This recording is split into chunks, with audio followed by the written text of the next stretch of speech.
একটা ভাইয়া আমারে বলতেছিল যে ভাই আপনি তো অনেকের গল্প শেয়ার করলেন, তো আমারও একটা গল্প শেয়ার করেন আমার ভালোবাসা মানুষটাকে নিয়ে।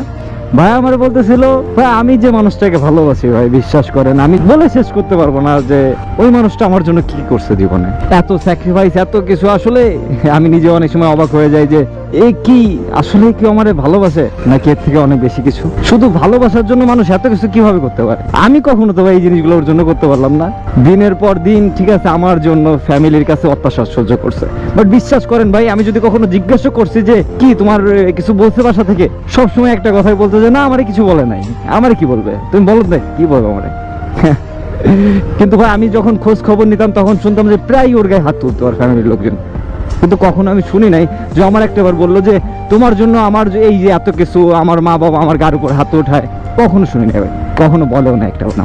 কত সুন্দর সুন্দর ছেলে পেলে, আমার থেকে সুন্দর সুন্দর চেহারা ছেলে পেলে তার পিছে টাঙ্কি মারে লাইন মারে, কখনো দেখিও নাই সে তাদের সাথে একবার কথাও বলছে। অনেক বড় একটা কপাল ছিল যার কারণে এরকম একটা মানুষ পেয়েছে, যার কাছে পুরো দুনিয়াটাই এখনো আমি। বিশ্বাস করতে পারবেন না আমাদের সম্পর্ক 6 বছরের। আর আরেকটা খুশির কথা শোনাই, সেটা হচ্ছে ও এখন আমার বউ। আর এইটার পিছনে সম্পূর্ণ যা যা কিছু ছিল সবকিছুই ও করছে।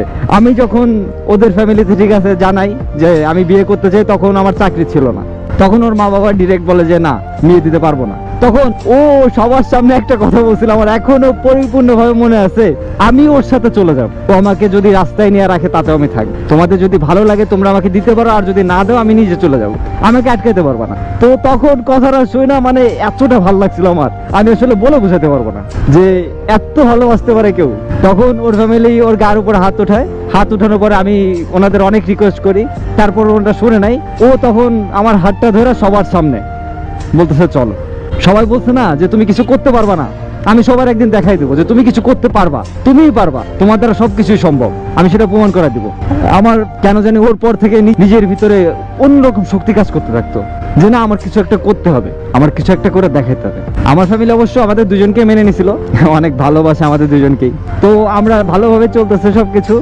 আমার ওই যে জেদটা, যে আমার বউ বলছিল যে না তোমার কিছু একটা করে দেখাতে হবে আর তুমি পারবা, সেই জেদে আজকে আমি অনেক ভালো কিছু হয়ে গেছি জীবনে। একটা জিনিস কি জানেন, খুশি থাকার জন্য টাকা পয়সার দরকার হয় না। টাকা পয়সা আজ আছে কাল নাই, টাকা পয়সা আজকে নাই তো কাল আসবে, আসবে কিন্তু এমন একটা মানুষ দরকার, এমন একটা ভালোবাসার মানুষ দরকার যে মানুষটা আপনার শেষ অবধি আপনার পাশে থাকবে, আপনার কাছে থাকবে, আপনাকে ভালোবাসে আপনার হাতটা শক্ত করে জড়ায় ধরে রাখবে। মানে যেমনই পরিস্থিতি হোক যেমন অবস্থা হোক, সে মানুষটা সবসময় আপনাকে বলবে যে আরে আসি তো আমি, তুমি টেনশন করতেছো কেন, আমি আসি না, তুমি ভয় পাও কেন, আমি কি চলে যাইতেছি, তুমি এত কিছু করতেছো তো শুধু আমার জন্য, তাহলে আমি যদি এতটুকু এই সামান্যতায় যদি থাকতে পারি তোমার কাছে, তাহলে তুমি কেন থাকতে পারবে না, তাই না?